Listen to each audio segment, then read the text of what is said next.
Hello.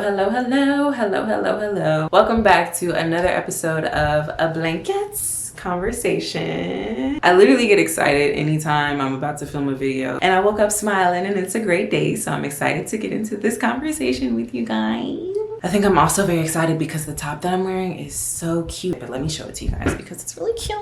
It's one of those tops where I bought it years ago. It still had the tag on it and I needed something to wear for my shoes, so I pulled it out and was like, hey, let's just try this. Put it on and was like, why did I not wear this earlier? What was the disconnect there? Needless to say, I will be making up for the years that I lost wearing this top because I just love it so much.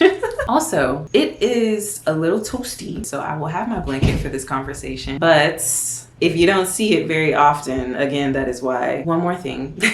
Before we start the video, subscribe to my channel, ring the notification bell so that you're notified anytime I upload a new video. Let's go ahead and get into today's conversation. Us as humans, a lot of the time when people walk out of our lives, we blame ourselves, or we feel like it's our fault. Naturally, we were made to have human connections and to build human connections. And when that connection is severed, sometimes it can translate to, well, I must have did this wrong. What did I do? Or what is it that I can do to mend whatever is broken? I'm starting to realize that sometimes certain people just aren't meant to be in your life. Sometimes that person leaving you, sometimes that relationship that was severed is saving you from something that could have happened later on down the line. It's not always the fact that you did something wrong. There are people who God places in our lives who are supposed to be in our lives, and there's people who are not supposed to be in our lives or are not really supposed to be in our lives forever. Have you ever had a conversation with a person or overheard a conversation that someone was having with someone else and you instantly thought to yourself, yeah, nah, that person and I are not going to gel together. I'm not even going to try to build that relationship. I'm not even going to try to force the connection. We're not compatible. You also have to think about that in terms of other people. Sometimes people are going to come across you and you're going to say something to them or you're going to do something and they just don't necessarily agree. And because they don't agree, they don't care to build a relationship with you. And that has nothing to do with you. That has everything to do with the fact that you're not meant to have a connection with that person. That doesn't mean change yourself. You still be who you are. That just means that you're growing like this and this person is growing like this. The two just don't mesh. All I'm trying to say is basically it's not always about what you did. Sometimes people decide to not be in your life because that's what's best for them. Sometimes people decide to not be in your life because they simply just don't fuck with what you do. I mean, that's okay. That's okay, because not everyone is going to understand you. Not everyone is meant to understand you, and not everyone is meant to be in your life.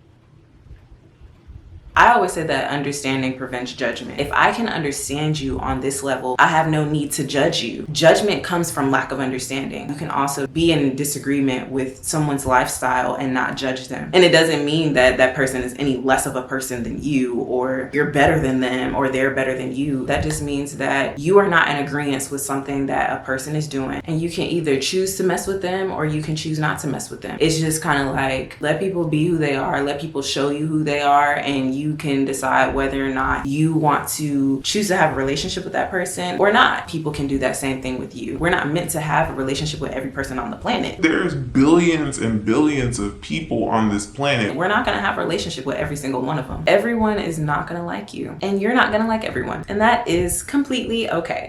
I wanted to make sure that I address something else, which is doing things for other people's satisfaction, even if it's something that you necessarily wouldn't do for yourself, but you always feel the need to do things for other people to get their validation. And there's a lack of self-validation or a lack of validation from God. And if you really think about it, the reason that we seek people's approval is because we're afraid of the judgment that would come if they didn't approve of something that we did. Because we're so afraid of someone not agreeing with us or someone not understanding something that we do, we would rather do something that is not necessarily the best for us, or make a decision that's not based off of us, but based off of what someone else wants for us. And you're willing to compromise your happiness to please someone else. And it's like, who are you really living this life for? You can't put your happiness in the hands of other people. You have to do what makes you happy. And no means am I saying that there is anything wrong with someone and how they maneuver. But you're not living your life for anyone else. You're living your life for you. Your purpose is your purpose. Your purpose is not anyone else's purpose. Even if you and someone else are going down the same path, your path is made for you. Their path is made for them. If your two paths find you in the same, y'all are going in the same direction and y'all meet at a certain point, wonderful. But that doesn't mean that your path is no longer for you. And that doesn't mean that your path has to be placed into the hands of someone else because their path looks similar. I will speak transparently. I get a lot of people that try to tell me what they think is best for me. People just want to make sure that you're on a path to success, basically. But because someone doesn't see the path that you're going down as a secured path or a path that they saw you going down, now it's like that level of projection for their fears for your life onto you. I think along the way, I kind of developed this want to explain myself to people. And it's like, not everything is meant to be understood. Not everything is meant to be understood. Not everyone's going to understand your path. As you grow older, you start to realize that a lot of things that people do to you and do towards you is a projection of either what they feel about themselves, the fears that they've had, or the things that they didn't do in their life. So they're projecting those things onto you. God is not the author of confusion. You feel in your heart that you're supposed to be doing this. It's best to go with that feeling that is in your heart, because 9 times out of 10, the feeling that's in your heart is coming from God. You have to be able to use your discernment in that area and that aspect of your life. It's okay to politely say, hey, listen, thank you for your advice, but I'm going down the path that is meant for me to go down. And you don't have to explain yourself. You don't have to do any of that. When you explain yourself, it leaves more room for someone to tell you their opinion about what you're explaining yourself for. It's crazy because all this is coming to me to talk about, and it's so weird because I didn't even necessarily plan on making a video today. I just woke up and something was like, you need to make a video. So I was like, okay, I'm gonna make a video. That's God. So anywho, I kind of went off on a tangent there. But I have this quote on my phone.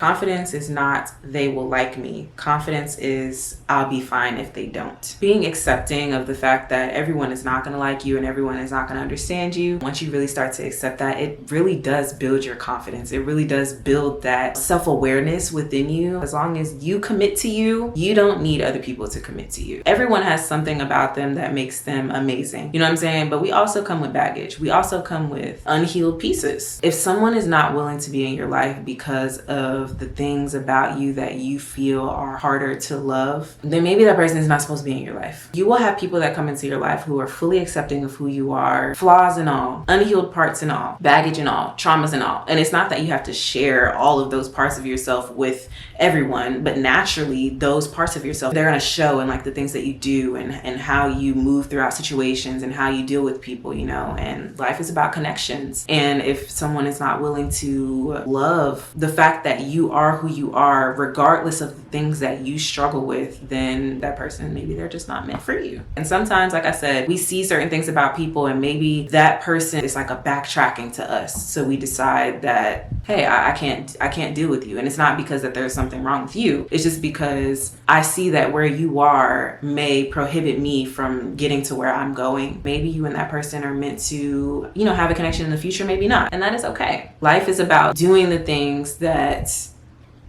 are going to make you happy.